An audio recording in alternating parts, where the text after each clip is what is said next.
Picture number two is, I don't know, for those who haven't seen it, I don't want to spoil it, but we see Esti and Yankee in their bedroom. Finally, we get to the juice.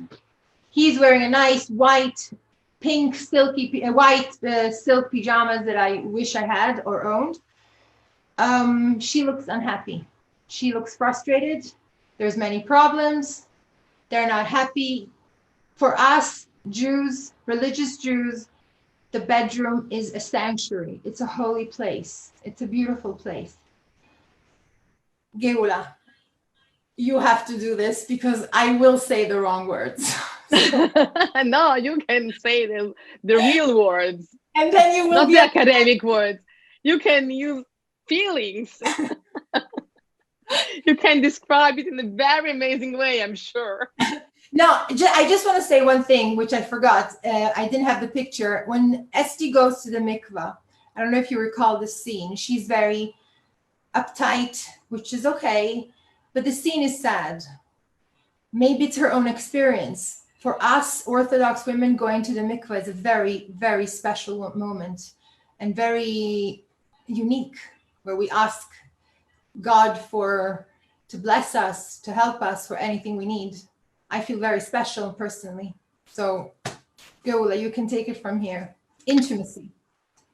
I can take it from everywhere. There is a whole book that we can write on intimacy. And we have I'm looking at the watch and I say, oh my gosh, it's already almost time to say goodbye and go and taste my supper. You know, my supper was prepared tonight from all my children. They said, okay, mommy is busy. Let's go and try. I don't know. If I survive, I will write you a message tomorrow to their food. First of all, I want to give you some hints, but very, very quickly about what is woman in Judaism, because this poor Esti seems a very sad woman, and it seems like that in her world, women are of a lower category. And they belong to a lower planet. Yeah. But in Judaism, again, it's like we are Jews and we are not superior or inferior. We are different. Difference is really, really the core business. Difference is everything that starts, like the creation of the world and everything. God started the creation of the world with what? With the separation of something, of day and night, of waters, of earth and heaven, and woman and man. Everything is different, and in difference, Rabbi Sachs says that in difference we can build magnificent melodies. We can take different notes and forever compose endless melodies, because difference is the base of a good planet, of a good world. So it's very important to remember that every human being in Judaism has his or her individual value. So there is not such a thing that women are inferior. We are different, and we want to be different. We don't want to be like men. I don't want to be like a man. I'm very happy of what I was created, and I will try to give the best of what I am as a woman. I don't want to be transformed in a man, because this is not my function, and this is not what I want to be. So first of all, I just want to remind to those who created Unorthodox and who are giving us this message that outside it is a very wonderful world. Outside it's not a very wonderful world, and I had to leave my academic career because I'm a woman with family. And they didn't want me there. They didn't want me there because I was a woman and a mother.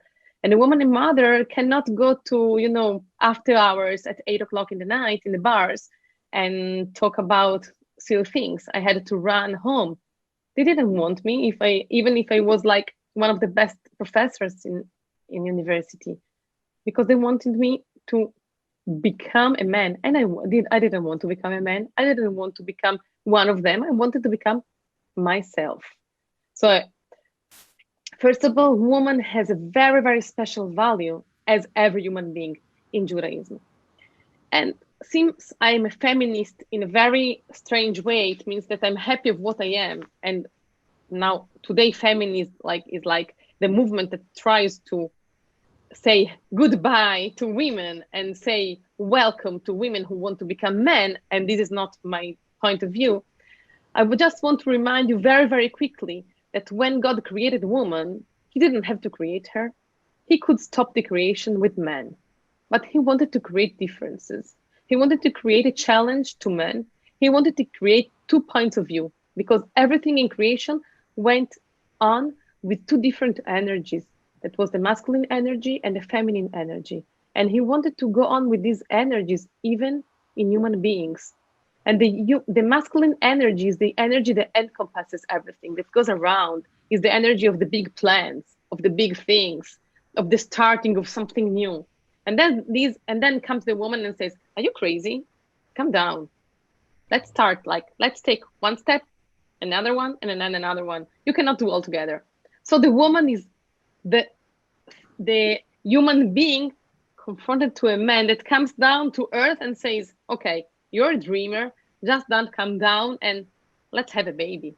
Let's build a family. Because if it was for men, they would never build a family.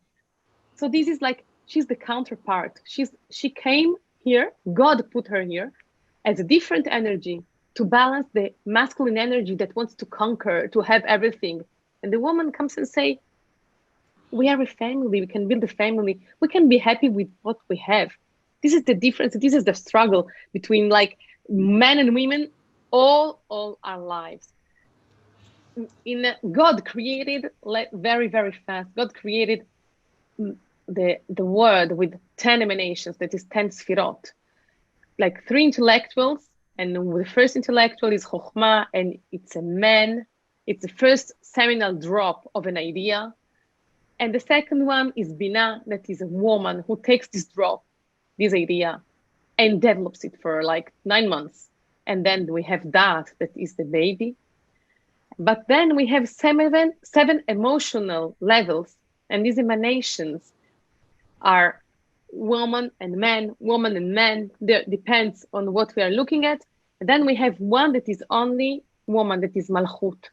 And Malchut is the last emanation, is the connection with the bottom part of the world.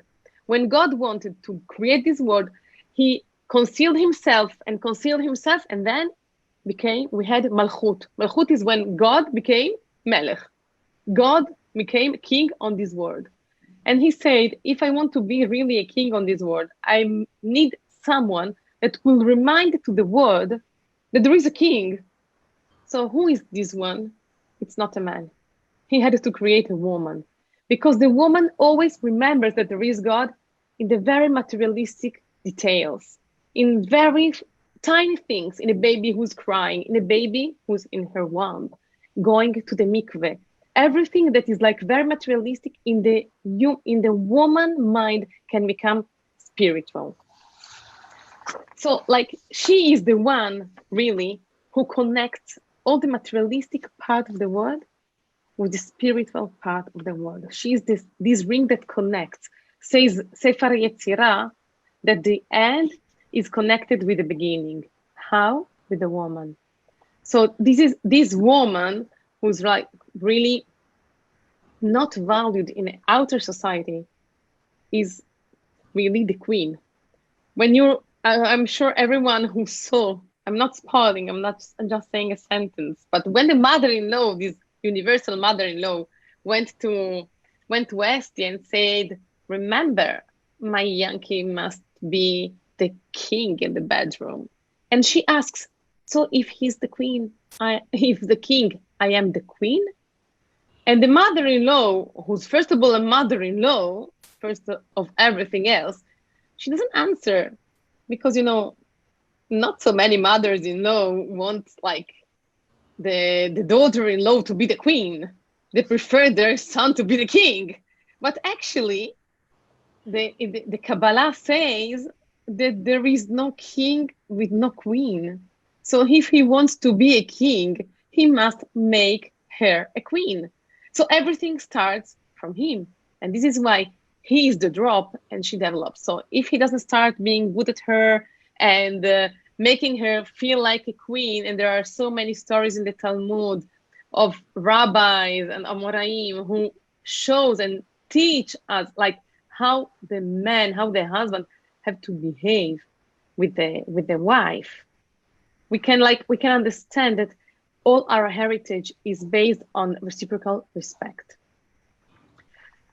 What happens in this sancta sanctorum, we say in Latin, that is like Kodesh HaKodashim?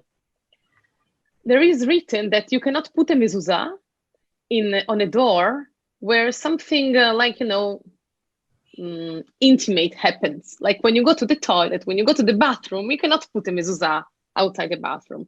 So our sages, our rabbis ask, so outside the bedroom, where wife and woman are together, are intimate, you should not put a mezuzah. And actually, the answer is no, you have to put a mezuzah.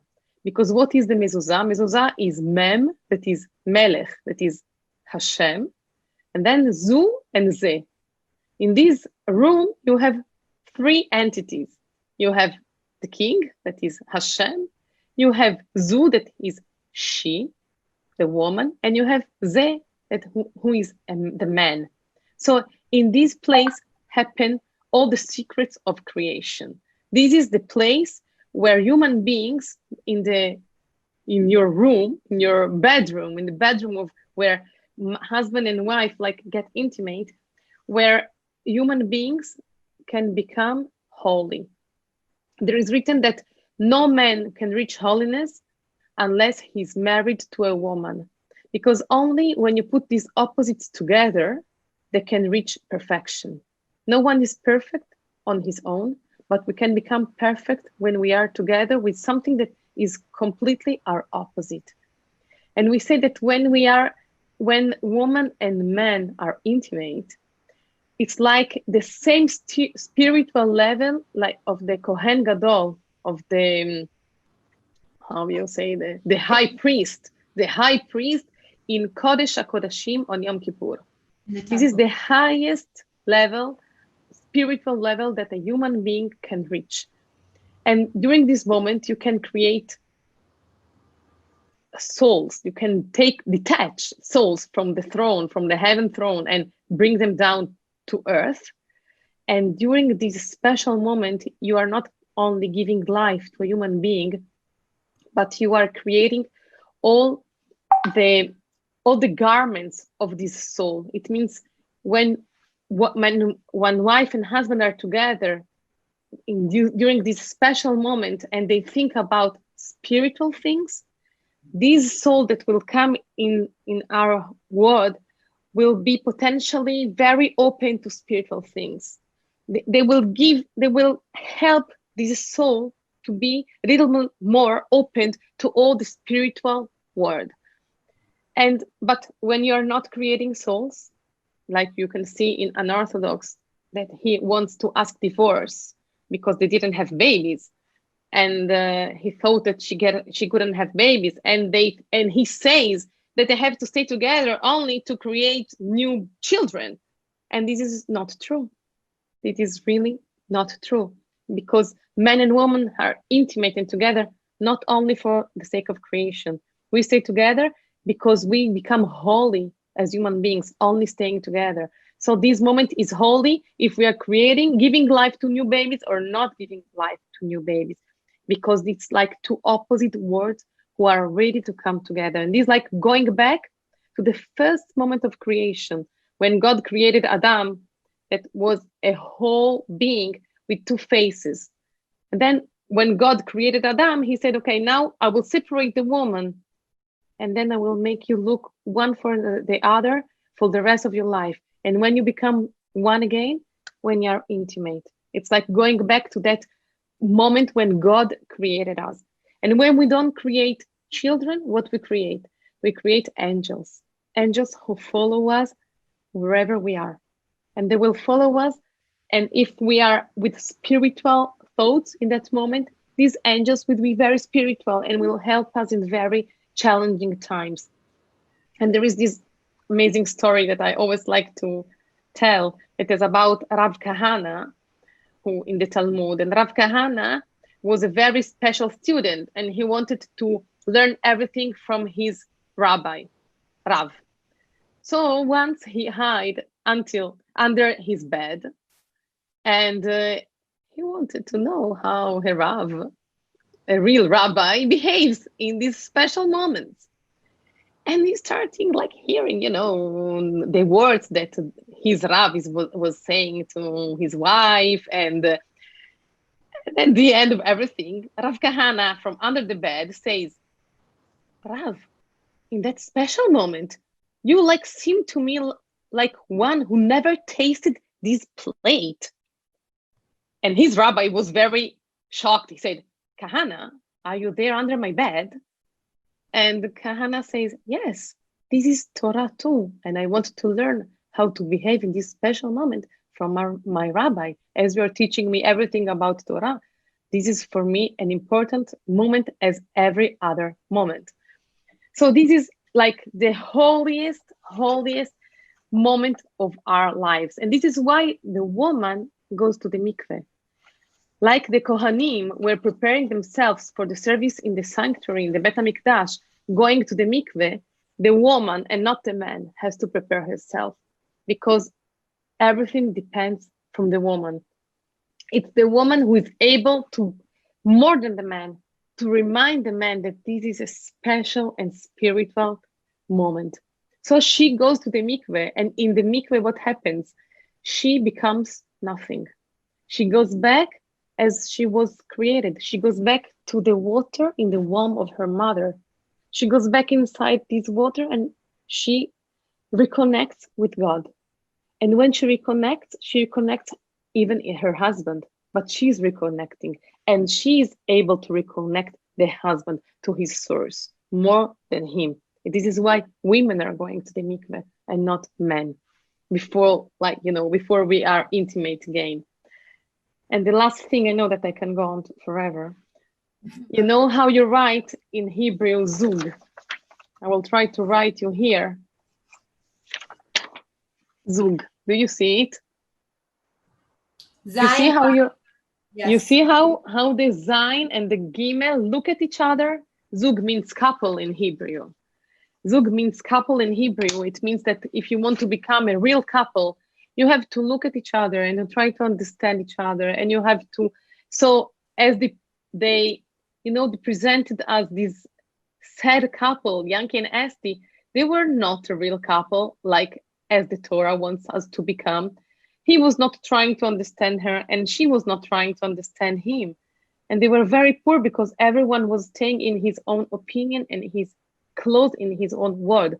But to become a real zug, it means like to look at each other, like the Zain and the Gimel, and to try to become one person.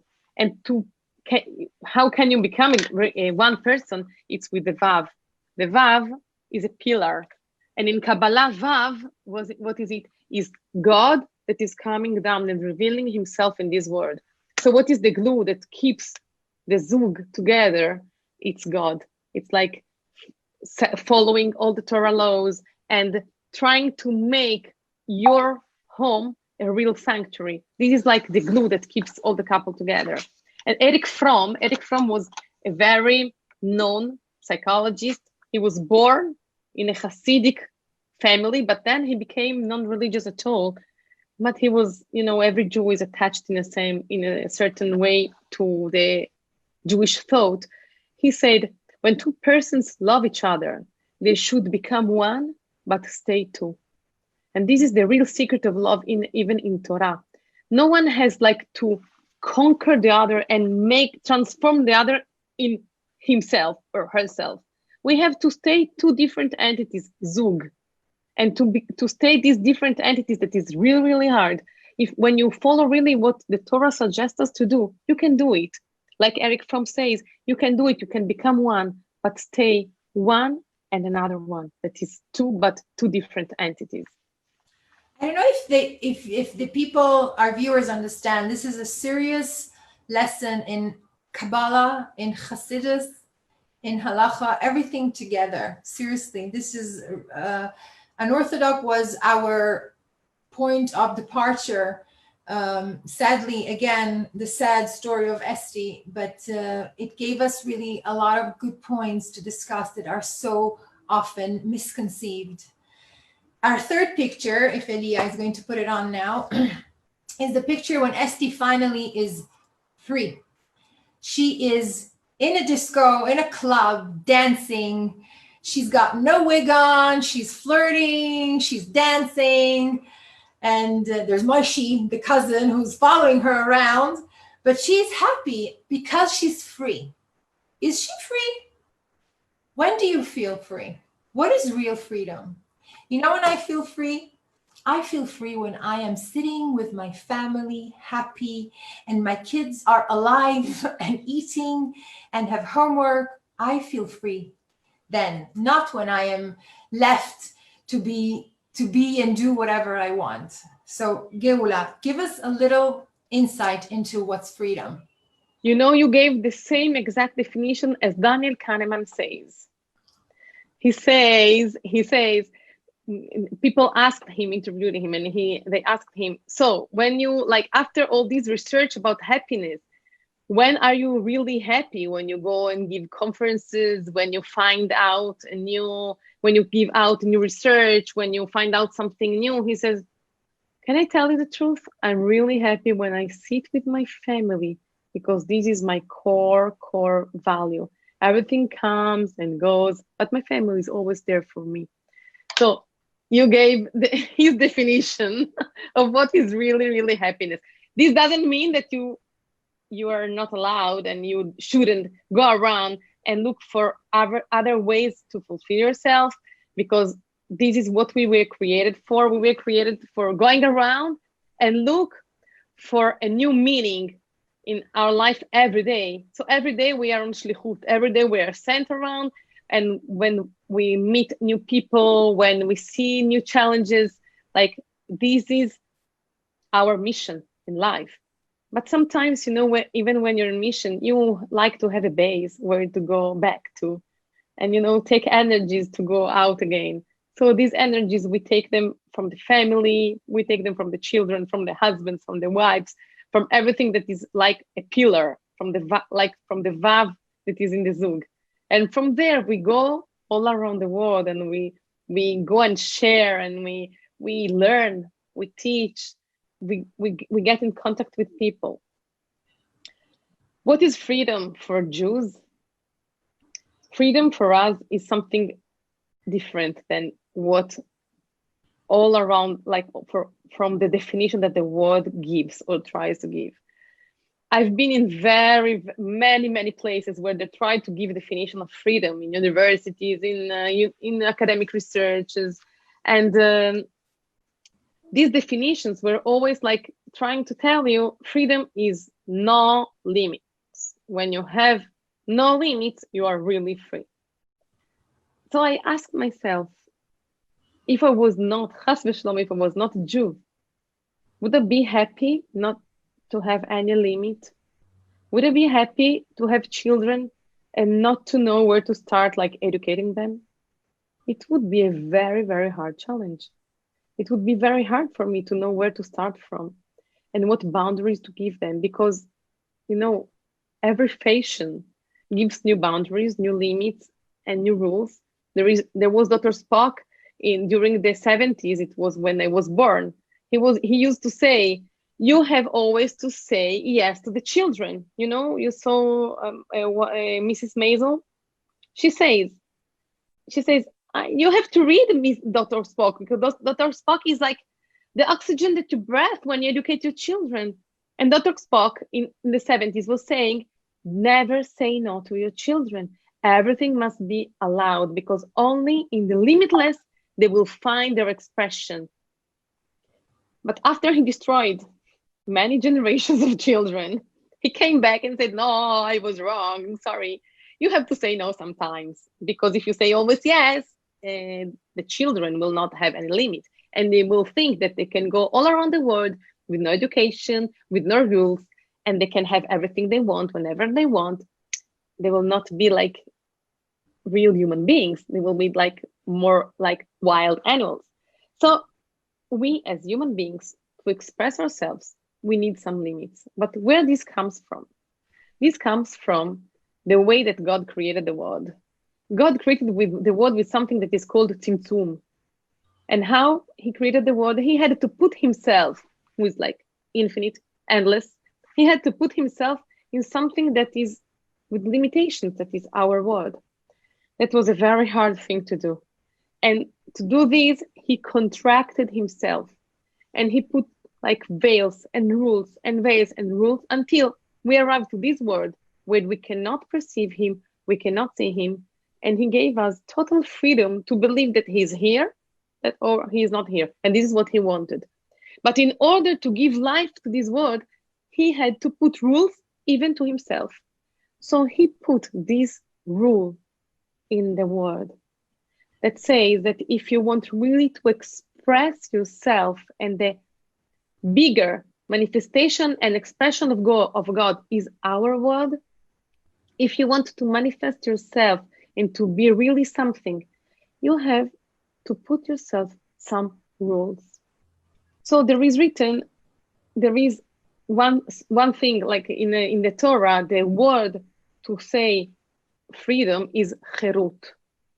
And cherut is never used actually in this with this meaning, but you can find it when there is written that the God writing was inside the tablets, okay, the 10 Commandments, and there is written that he engraved the letters. So there is written, and these letters were charut, were engraved inside the stone. So our rabbis come and say, don't call them charut, call them cherut. Change the vowel, change the point under, and say don't call it charut, but call it cherut, because where you find really your real freedom is when you put limits. But you can choose to choose the rules of human beings, so you can choose to follow fashions.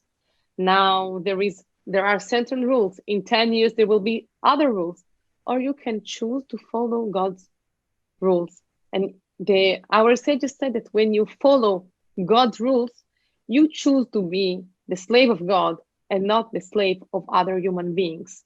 So this is our freedom in everything that we do.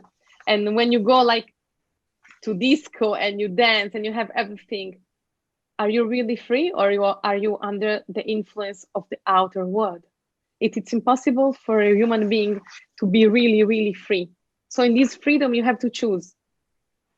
Am I choosing the rules of the world, or am I choosing the rules of God?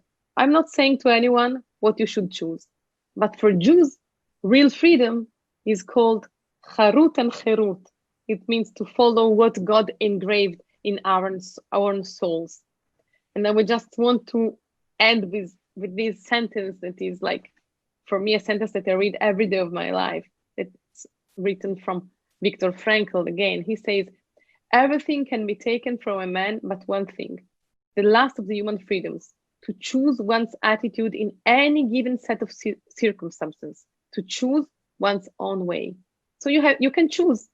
You can choose in every moment of your life what you want to be, in what kind of environment you want to be, and you create your own environment.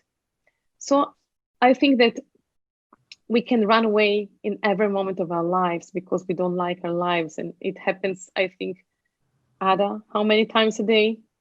Many. An hour ago. So we can choose to run away, but Viktor Frankl says, as a good Jew, your freedom is not running away and looking always for new sets of ideas or for new rules, because even in the disco you have some rules, but they're not written, but there are. So in every place in the world there are some rules that you have to choose and you have to follow. So he says your real freedom is like to adapt your attitude. You can choose in every moment of your life what you want to be, and this is your real freedom. And what more than Yiddishkeit, what more than the Jewish thought gives us freedom to think in a different way? So I want to tell you something, because I think that if you're here, maybe you want to hear even our opinion too. When they ask me, don't you think that you are like strict in these rules? You don't feel sometimes that you are in prison? I say, oh my gosh, I feel that I'm in prison for 6 days a week, when I'm like slave of these technologies that, whoa, take every minute of my life and of my job and of my duties. But when I turn off all this technology, when I turn off the outer world, I feel the most free. I'm really, really free, because in that moment I regain again all my freedom to think with my own brain and not with the brain of others. I can have my own ideas and I don't have to follow others' ideas. So I think that Jews are the most free human beings in the world. Love it. This is a beautiful lesson. I'm so captured when you speak that I have to, again, we're not saying don't go to discos, we're not saying anything of that sort. Like Geula made it very clear. You have a choice. We feel free in this and this circumstance. Don't worry, I've been to clubs. It's okay. Don't think I'm a super holy saint. No, they can think that. I just want them to understand that we don't feel that we are in prison. We feel very free. Exactly. This is like, if you had this idea in Unorthodox that Orthodox women are not free, we are really, really free. And we feel that we are more free than many other women who have to adapt themselves to the outer world. We can follow our own ideas. I want to finish by leaving our viewers with the picture of someone, an Orthodox woman who really, really embodies what we mean right now. Elia, if you can put the last picture.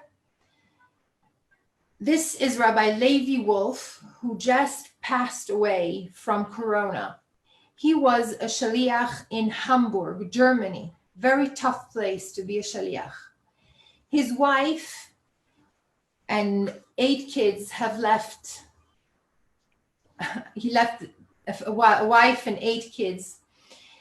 Not only he has been buried in Germany and not been taken to Israel like we usually do, but she, who is from Israel, his wife, and you see she's also very young, has decided to continue her husband's mission in Germany, and she will continue to stay in Shlichut in Hamburg alone with her 8 kids, and she will run the Chabad house in Germany. Now, you know what a Chabad house does nowadays.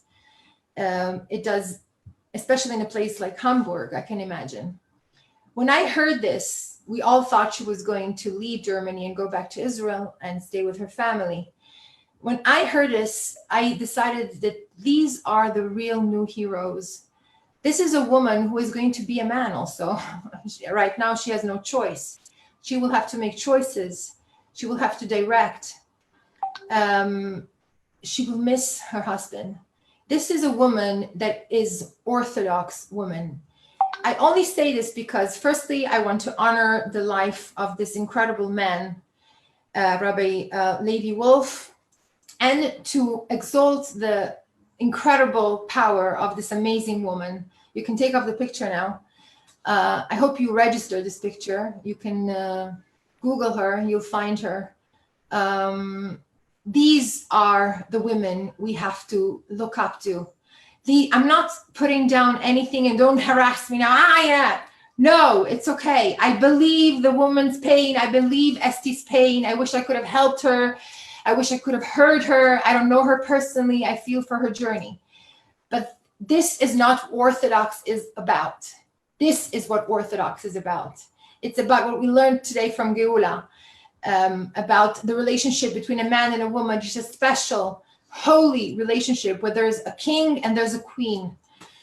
And then there is women like this who carry on the mission of the Rebbe, the mission that the husband started and is not here anymore. Geula, if you want to leave us with end message. I just say that everyone has to find a meaning in the world. So like this amazing woman who's really like a hero. These are like, you know, heroes, you say, with no wings. These are like heroes who can fly and they don't need wings because like they are light in their own world. Everyone can become like a hero only following his own dreams. And I'm sorry, it's Benny Wolf. They're correcting me. I'm so sorry. I was thinking of Lady Wolf. It's Benny Wolf is the name of the shaliach in Hamburg. Sorry. So like I think like the final message of everything that I like giving messages on lives, so I give them to myself. It's like not to give up, never to give up to your dreams. And it doesn't mean that if you have like wonderful dreams, you cannot fulfill them because you are a woman or a Jewish woman. You can do everything. And we have what I told you before, we have special potential to fulfill everything. So it's just, if we cannot do it, it's because we didn't find a way to do it. So just let's look for the cards in our own pockets as the Rebbe says, that we are all in prison, but everyone sits on the keys of his freedom. So the freedom is inside ourselves. Love it. Love it. Elia is going to put the link to buy the book, to purchase the book of Geula, which is The Orthodox Key. And you can access it directly from the link on my page. And what can I say? I hope we've been, we gave a title to this, Our Answer. Me and Geula have the same view on this Unorthodox. There was no discussion. The only thing we could say is make some clarity. My point of view as a critic, I guess, and Geula with her knowledge and her studying. Thank you so much to all our viewers. We're looking forward to read your comments. We're going to answer each one of it. Geula, thank you so much for giving us your precious, precious time. Thank you to you.